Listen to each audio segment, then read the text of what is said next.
Hi guys, কি খবৰ আপোনালোকৰ? নিশ্চয় ভালেই হ'ব, মোৰো ভাল। আজি মই আপোনালোকক এটা প্ৰশ্ন কৰিম আৰু সেই প্ৰশ্নটোৰ উত্তৰ আপোনালোকে কমেণ্টত দিব। আপোনালোকৰ মতে ধৈৰ্য কি?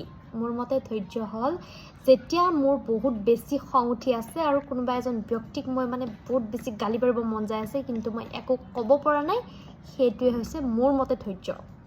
এবাৰ মই বাক সুধিম, বাৰ মতে কি ধৈৰ্য?